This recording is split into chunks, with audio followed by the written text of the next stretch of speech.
Hello guys, good morning. आज हम कक्षा 12 में केमिस्ट्री में 2 से 3 नंबर के न्यूमेरिकल के विषय में जानकारी देंगे, जो हर साल पूछे जाने वाले न्यूमेरिकल होते हैं, जिससे कि आपको ये डिस्टर्ब होता है कि हम सवालों को कैसे जानें कि कौन सा सवाल बेहद इंपॉर्टेंट है, कौन सा सवाल इंपॉर्टेंट नहीं है, हम उसकी जानकारी कैसे करें। तो आज हम कुछ न्यूमेरिकल के विषय में इस वीडियो में आपको जानकारी देंगे, जिससे कि आप 2 से 3 नंबर की प्योरिटी के साथ उसे क्लियर कर लेंगे कि 2 से 3 नंबर ये हमारे हैं। तो चलिए हम न्यूमेरिकल के विषय में जानते हैं। पहला न्यूमेरिकल है, चीनी के 5% जलीय विलयन का हिमांक 271 केल्विन है।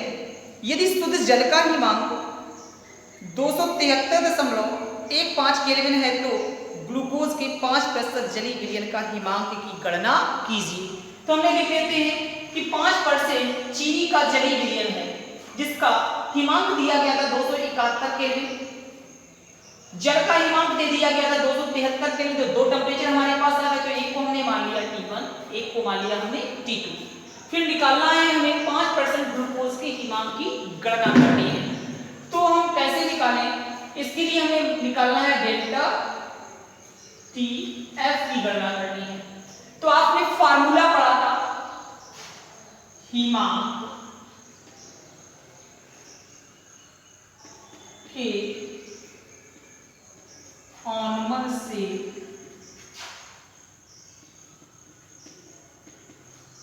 अणुभार की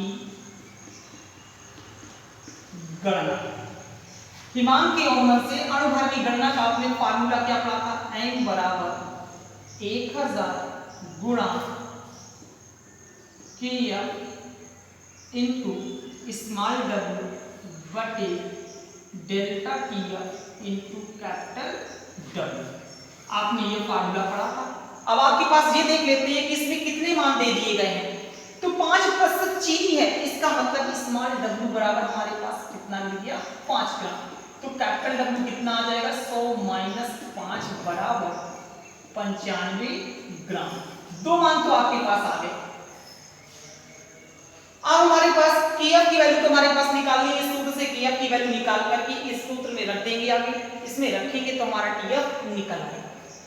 स्मॉल w का मान है आपके पास, कैपिटल W का मान आपके पास है स्मॉल m। चीनी कह दिया गया, तो चीनी का सूत्र आपने पढ़ा था C12H22O11। इसका m कितना होता है? 342।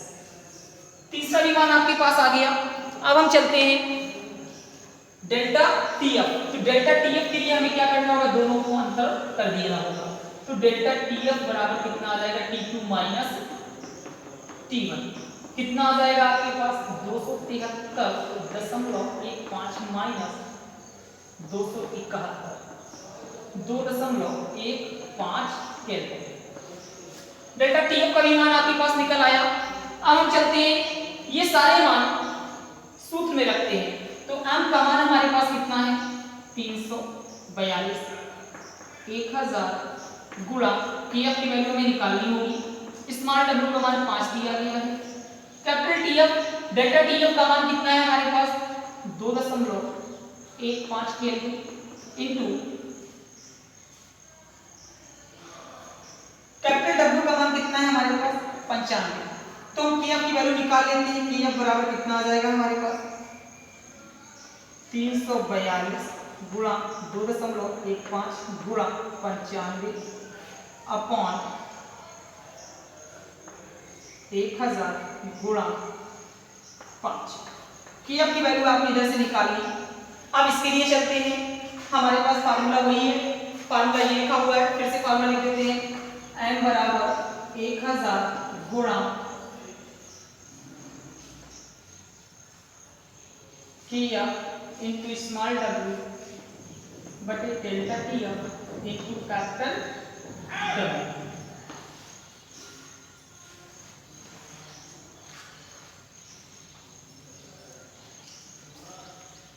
चलिए मान रखते हैं, m का मान हमारे पास कितना है? ग्लूकोज कह दिया गया है, तो ग्लूकोज का m कितना होता है? 180 बराबर 1000 इंटू KF की वैल्यू आप कितनी निकाल के लाए थे, ये रखी हुई है KF की वैल्यू आपके पास 342 गुणा 2.15 गुणा 95 अपॉन 1000 गुणा 5। स्मॉल W का मान आपके पास 5 ग्राम है, इसमें भी कैपिटल W का मान कितना निकाल के आ जाएगा 95 ग्राम। डेल्टा T की वैल्यू आपको निकालनी है, इस कैपिटल W का मान कितना है आपके पास 95, 180 बराबर 1000 से 1000 कैंसिल, 5 से 5 कैंसिल, 95 से 95 कैंसिल, 342 गुणा 2.15 बटे डेल्टा TF इनटू, और कुछ बच रहा है नहीं बच रहा है, तो चलिए डेल्टा TF बराबर क्या आ जाएगा 342 गुणा 2.15 अपॉन 180। कैलकुलेशन करेंगे तो लगभग 4.06 केल्विन। अब इसे आप डिग्री सेल्सियस में बदल सकते हैं। डिग्री सेल्सियस में बदलने के लिए क्या करना होगा आपको, 273.15 से आप घटा देंगे तो कितना आ जाएगा 269.09 डिग्री सेल्सियस। ये आंसर लिख सकते हैं या फिर ये आंसर आप लिख सकते हैं। इस प्रकार आपने बहुत ही सरल शब्दों में इस न्यूमेरिकल को सीखा, जो कि 3 नंबर का न्यूमेरिकल आएगा। बहुत ही इजीली है, बस थोड़ा सा दिमाग की जरूरत है, आपको थोड़ा सा एकाग्रता लाइएगा जिससे आपको ये न्यूमेरिकल अच्छे से समझ में आ जाए। यदि नहीं समझ में आए तो पुनः आप कमेंट में भी पूछ सकते हैं। चलिए हम दूसरा न्यूमेरिकल लेते हैं जो 3 नंबर का वो भी न्यूमेरिकल होगा, तो उसके विषय में भी जान लेते हैं।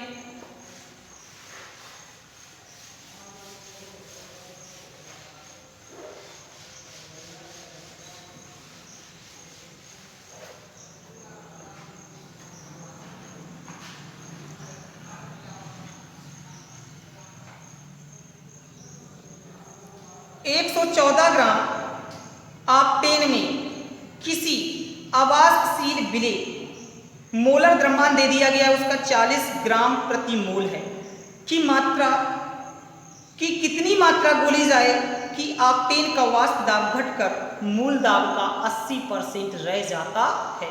तो जैसे देखते हैं, फिर से देखते हैं, 114 ग्राम ऑक्टेन में 114 ग्राम ऑक्टेन, ऑक्टेन का सूत्र अभी आपको हमने बताया, जैसा कि आपने पिछले वीडियो में सीखा था। ऑक्टेन, ऑक्टेन का मतलब C8, 8 में 16 और 2 18 ऑक्टेन। तो ऑक्टेन का मतलब n बराबर कितना मिल जाएगा मुझे 114 ग्राम है, तो स्मॉल W बराबर हमारे पास में लिख लिया 114 ग्राम। 114 ग्राम ऑक्टेन में कितनी, जिसका मोलर द्रव्यमान दे दिया आवासशील विलेय, सॉरी इसको हमें मानना होगा कैपिटल W, क्योंकि विलेय कह दिया है शब्द, इसलिए हमें कैपिटल M मान लिया। स्मॉल W का मान हमें निकालना होगा, कितनी मात्रा मिलाई जाए जिसका M मोलर द्रव्यमान दे दिया गया है 40। कितनी मात्रा घोली जाए कि ऑक्टेन का वाष्प दाब घटकर, ऑक्टेन का वाष्प दाब घटकर, ऑक्टेन का वाष्प दाब घटकर 80% रह जाए।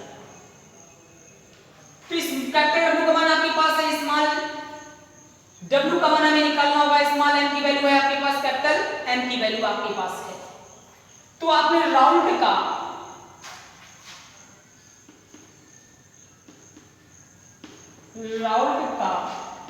नियम आपने पढ़ा था, PO minus PS upon PO बराबर स्मॉल W बटे M इंटू कैपिटल M बटे कैपिटल W। हम तनुलीय भी लगा रहे हैं, आप तन के लिए क्या रूपी लगा सकते हैं, तो क्या फार्मूला हो जाएगा स्मॉल W बटे स्मॉल m बटे स्मॉल W बटे small m plus capital W बटे कैपिटल M से भी लगा सकते हैं। तो चलिए देखते हैं, PO का मान हमें निकालना होगा, तो माना जी को हमने याद कर लिया, माना पीओ बराबर हमने क्या मान लिया, पीओ मान लिया। तो पीएस बराबर क्या आ जाएगा हमारे पास, पीओ का 80%।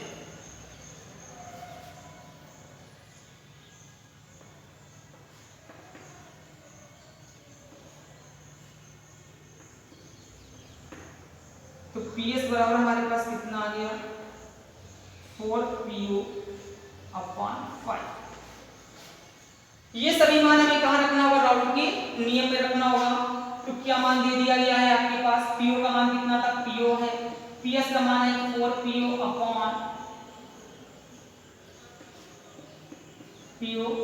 बराबर स्मॉल डब्ल्यू का मान आपके पास निकालना है।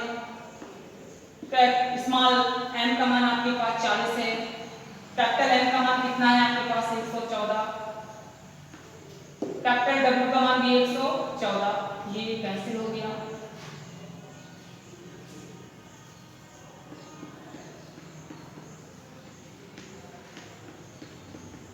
हल करते हैं, 5PO में 4PO जाएंगे, कितना बचेगा आपके पास, 5 एकम 5, 5 में 4 गया, 1PO/5/PO, स्मॉल डब्ल्यू बटे 40, पीओ से पीओ क्या हो जाएगा, कैंसिल। तो आपके पास 1/5 बराबर स्मॉल डब्ल्यू बटे 40, तो स्मॉल डब्ल्यू बराबर कितना आ जाएगा, 8 ग्राम। कितनी मात्रा घोली जाए, तो 8 ग्राम मात्रा को घोली जाए।